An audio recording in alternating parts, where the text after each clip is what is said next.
Welcome to Simpler Bible, a daily journey to biblical understanding. For episode 66 today, we are going to be in Judges 3 through 5. I told you yesterday that we would have to come back now because we do think that chapters 17, 18, 19, 20, and 21 of Judges actually occur before this for a couple of reasons as I gave you. So the grandson of Moses and the grandson of Aaron are still in power at this point, or still kind of, well, the grandson of Moses isn't supposed to be, but anyway. So today we get to look at two different stories. These judges, God raised up judges for the people to lead the people. Remember what we saw, that at this point there's no king. Each person, the tribes are kind of doing whatever they want to do. So God is going to raise up judges for the people to kind of lead the people and keep them somewhat contained in their depravity. And so today we're going to talk about Ehud and Deborah. And if you'll begin with me in Judges chapter 3, verse 1, it says this: "Now these are the nations that the Lord left to test Israel by them, that is, all in Israel who had not experienced all the wars in Canaan. It was only in order that the generations of the people of Israel might know war, to teach war to those who had not known it before. These are the nations, the 5 lords of the Philistines," that'll be important later in the book of Judges, "all the Canaanites, the Sidonians, the Hivites who lived on Mount Lebanon, from Mount Baal Hermon as far as Lebo Hamath. They were for the testing of Israel, to know whether Israel would obey the commandment of the Lord, which he commanded their fathers by the hand of Moses." That sounds very reminiscent of what we saw in Deuteronomy 8, that God gave them manna every day to test them to see if they would depend upon him. And so these nations are left behind in the land of Israel to see whether or not they'll trust God. So the people of Israel lived among the Canaanites, the Hittites, the Amorites, the Perizzites, the Hivites, and the Jebusites. And their daughters, and this is where it's bad, their daughters took to themselves for wives, and their own daughters they gave to their sons as wives, and they served their gods. So you remember we talked about this before, that in the Song of Moses in Deuteronomy 32, God has already said that I know what's going to happen. If they're going to abandon me, Moses, while you're alive, just wait until you see what they do when you're dead. If they'll do this when the tree is green, what will they do when the tree is dry, is what Jesus says. And so they'd already been warned in Joshua 23, 6 through 7. We saw that a couple of days ago. And then in Numbers 33, they'd already been warned, do not intermarry with these people. Do not take their daughters as your wives, because they will lead you astray. And guess what happens? Of course, they're led astray. And we see this same thing happening right all the way back in Numbers. Let me see here. What was it? Numbers 25. I was going to say Numbers 52. There is no Numbers 52. So in Numbers 25, when they intermarried with the people of the Moabites. And so the people of Israel did what was evil in the sight of the Lord. They forgot the Lord their God. They served the Baals and the Asheroth. Therefore, the anger of the Lord was kindled against Israel. He sold them into the land of Cushan Rishathaim, the king of Mesopotamia, and the people of Israel served Cushan Rishathaim for 8 years. But when the people cried out to the Lord raised up a deliverer for them of Israel, who saved them, Othniel, the son of Kenaz, Caleb's younger brother. So that tells you that this is really close to the days of Joshua, because this is the son. I'll be honest with you, the commentators are unsure, right? Othniel, the son of Kenaz, Caleb's younger brother. We're not sure if Kenaz or Othniel, which one of those is Caleb's younger brother. All right. Depending on the Hebrew, it goes back and forth. But one of these is the son. It's Caleb's nephew. So this is very young. This is very much right around the time of Joshua. This is right after Joshua's died. And it says this: the Spirit of the Lord was on him, and he judged Israel. He went out to war, and the Lord gave him Cushan Rishathaim. This is also recounted for us in the book of Joshua. And he prevailed over Cush Rishathaim, and the land had rest for 40 years. Remember, I've told you that if you add up all these years that they give us here, we're going to arrive at a number around 350 years for the book of Judges. And then it says this. This is verse 12. The people of Israel again did what was evil in the sight of the Lord, and the Lord strengthened Eglon, the king of Moab, against Israel, because they had done what was evil in the sight of the Lord. He gathered to himself the Amorites and the Amalekites, and they defeated Israel, and they took possession of the city of palms. And the people of Israel served Eglon the king for 18 years. So there's 18 years of servitude. Then the people of Israel cried out to the Lord, and the Lord raised up them for a deliverer, Ehud, the son of Gera, the Benjamite, a left-handed man. The people of Israel sent tribute to him by Eglon, the king of Moab. Do you remember what we learned about the left-handed men of Benjamin a couple of days ago? We learned about them that they could sling a rock, right, at a hair and not miss. That these were probably really impressive people. And so At this point, the Benjamites have just been decimated. There aren't very many Benjamites left. Ehud would have been one of these few that's left over of the tribe of Benjamin. And so all of that is something to keep in mind. Ehud made for himself a sword with 2 edges, a cubit in length, so 18 inches long, and bound it on his right thigh under his clothes. And he presented the tribute to Eglon, king of Moab. Now Eglon was a very fat man.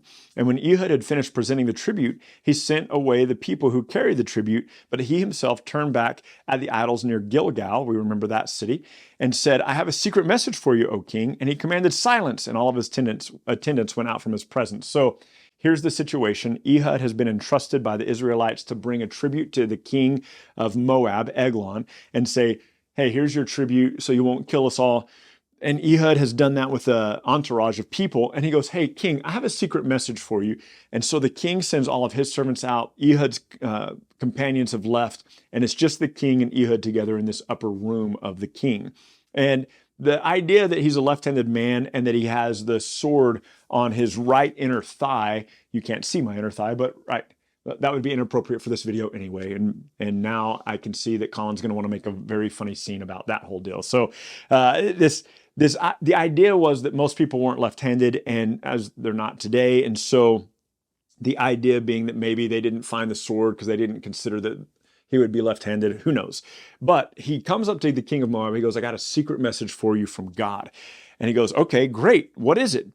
And Ehud came to him, this is verse 20, and as he was sitting alone on his cool roofed chamber, Ehud said, I have a message from God for you. And the king arose from his seat, and verse 21, and Ehud reached with his left hand, took the sword from his right thigh, and thrust it into the king's belly.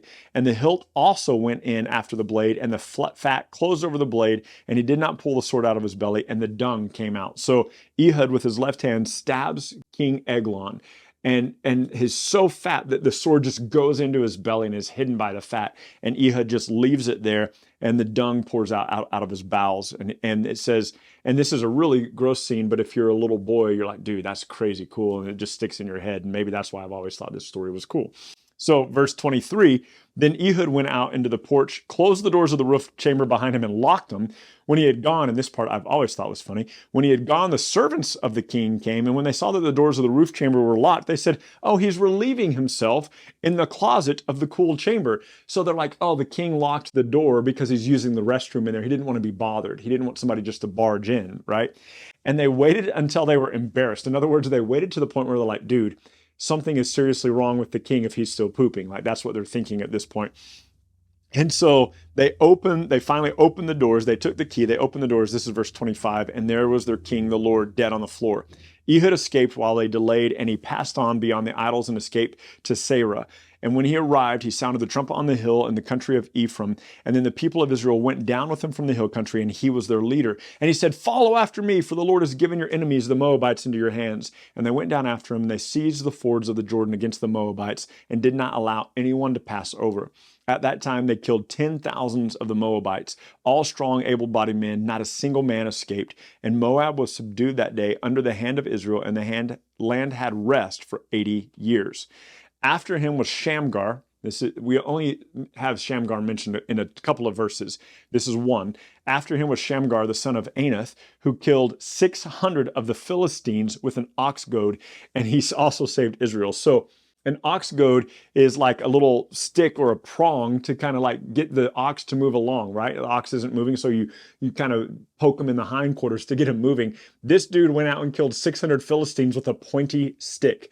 And I just think, I'm a little bit sad that we don't know more about Shamgar. Like, this is insane. So he goes out and kills 600 Philistines with a pointy stick to deliver Israel. And so Shamgar and Ehud are kind of at the same time.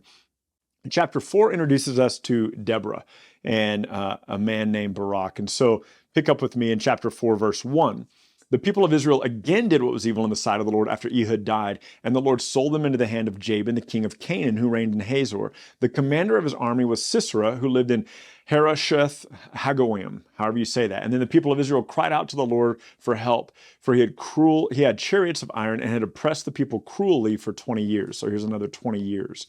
Now, Deborah, a prophetess, and I love this. I love Deborah, the prophetess. There are several prophetesses mentioned in the scripture. Miriam in Exodus 15:20, Huldah, super important prophetess in 2 Kings 22, an unnamed prophetess that Isaiah knows in Isaiah 8, and then Anna, the prophetess who beholds the newborn Jesus in Luke 2. And these prophetesses throughout the scripture speak amazing things and beautiful things. And I think because they were not historically the ones that wrote the books, we overlook them. But my goodness, super important. And so Deborah, the prophetess, the wife of Lapidoth, was judging Israel at that time. So this is beautiful. She's kind of the ruler over Israel at that time. And she used to sit under the palm tree of Deborah. So she sits under this palm tree and it becomes known as the palm tree of Deborah. Whenever anybody wants counsel, whenever anybody wants advice, they're coming to Deborah for it. And she would sit under this between Ramah and Bethel. Those will be cities that we'll see in Samuel later, in the hill country of Ephraim, and the people of Israel would come up to her for judgment. So she sent and summoned Barak, the son of Abinoam, from Kadesh Naphtali, and said to him, "Has not the Lord, the God of Israel, commanded you? Go and gather your men at Mount Tabor, taking 10,000 people from the tribe of Naphtali and the tribe of Zebulun. And I will draw out Sisera, the general of Jabin's army, to meet you by the river Kishon with his chariots and his troops, and I will give them into your hand." Barak said to her, or Barak said to her, however you say that one, "If you will go with me, I will go, but if you won't go with me, I will not go." And she said, "I will go with you. Nevertheless, the road on which you are going will not lead to your glory, for the Lord will sell Sisera into the hand of a woman." Then Deborah arose and went with Barak to Kadesh. And I'm clearly pronouncing his name differently each time I read it, and I'm sorry for that. I really don't know which way it goes. So I think I've always said Barak. We'll stick with that for now. So Barak called out Zebulun and Naphtali to Kadesh, and the 10,000 men went up at his heels, and Deborah went up with him. Now Heber the Kenite had separated from the Kenites, the descendants of Hobab, the father-in-law of Moses. So that gives us Jael, who we're about to meet, is of the descendants of Uncle Jesse, who we met before, right? Sorry, Jethro, not Uncle Jesse. See, I'm getting in my own head. And so Sisera goes to war. Deborah and Barak go to war against Sisera. And jump down to verse 14. It says, Deborah said to Barak, "Up, for this is the day in which the Lord has given Sisera into your hand. Does not the Lord go out before you?" So Barak went down from Mount Tabor with 10,000 men following him of these two tribes, Zebulun and Naphtali. And the Lord routed Sisera and all of his chariots and all of his army before Barak at the edge of the sword. Sisera got down from his chariot and fled away on foot. And Barak pursued the chariots and the army to Harosheth Hagoyim, and all the army of Sisera fell by the edge of the sword. Not a single man was left. But Sisera fled away on foot to the tent of Jael, the wife of Heber the Kenite. For there was peace between Jabin, the king of Hazor, and the house of Heber the Kenite. And Jael came out to meet Sisera and said to him, "Turn aside, my lord, turn aside to me. Don't be afraid." So he turned aside into her tent, and she covered him with a rug. And he said to her, "Please give me a little water to drink, for I am thirsty." So she opened a skin of milk and gave him a drink and covered him. And he said to her, "Stand by the opening of the tent. If a man comes to you and asks, 'Is anyone here?' then just say no." But Jael, the wife of Heber, took a tent peg, took a hammer in her hand, and went softly to him, drove the peg into his temple until it went down into the ground while he was lying fast asleep from weariness. So he died. Now, this should make us think of Genesis 3:15, where there's the first prophecy of Christ, that Christ will crush the head of the serpent and the serpent will strike at his heel. And all these images in the Old Testament of the enemies of God having their head crushed, and ultimately Satan having his head crushed by the things of God. This is another picture of that, where she crushes his head, crushes his temple. And Barak is pursuing Sisera. He comes into the tent. And in verse 22, it says, Jael went out to meet him and said, "Come, and I will show you the man whom you are seeking." So he went into her tent, and there lay Sisera dead with the tent peg in his temple. So on that day, God subdued Jabin, the king of Canaan, before the people of Israel, and the hand of the people of Israel pressed harder and harder against Jabin, the king of Canaan, until they were destroyed. And then we have this song that the prophetess Deborah sings about their victory. And it's a beautiful song. I highly encourage you to read chapter 5, but I'm going to jump down to this end here, the very end, where in verse 24, Deborah sings this: "Most blessed of women be Jael, the wife of Heber the Kenite. Of the tent-dwelling women, most blessed should she be. He asked for water, and she gave him milk. She brought him curds in a noble's bowl.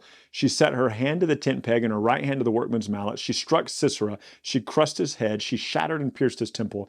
Between her feet he sank, he fell, he lay still. Between her feet he sank, he fell. Where he sank, there he fell, dead." Out of the window she peered, the mother of Sisera. So now she's speaking of Sisera's mom, this general of the army. And she wailed through the lattice work. Why is his chariot so long in coming? Why tarry the hoofbeats of his chariots? And her wisest princesses answered, indeed, saying to herself, have they not found and divided the spoil? A womb or two for every man, spoil of dyed material for Sisera, spoil of dyed material, 2 pieces. So may all your enemies perish, O Lord, but your friends will be like the sun as he rises in their might. And they had peace for 40 years. So this song that Deborah sings, she says, Jael got victory over Sisera. And Sisera's mom is at home going, when's he coming home? Where is he? And all of Sisera's servants are going, oh, he's taking so long because he's collecting all the spoil. But no, of course not. Her son has died, and God gave them victory over these people. And now Israel will be at rest for 40 years. And what will they do in that time? They will turn away from the Lord, and they will reject him, and they will be unfaithful again. And we will see what happens tomorrow in Judges 6 through 8. Join us then. Bye. Thank you so much for journeying with us today at Simpler Bible through another section of Scripture where we come to know and understand God a little bit better. Look, if you're brand new to Simpler Bible, we have all sorts of resources available for you. Go to our website, simplerbible.com, and there you can find these videos, you can find our podcast, you can find links to our social media, and you can even find a blog post with additional scriptures if you want to go into a little bit more study than we had time to cover in this podcast and video today. We hope that this tool will be exactly that for you, a tool. Not something that replaces your daily walk with God, but something that enhances your daily walk with God and helps you to know and enjoy Him more. Thank you so much for being part of this, and we'll see you again tomorrow.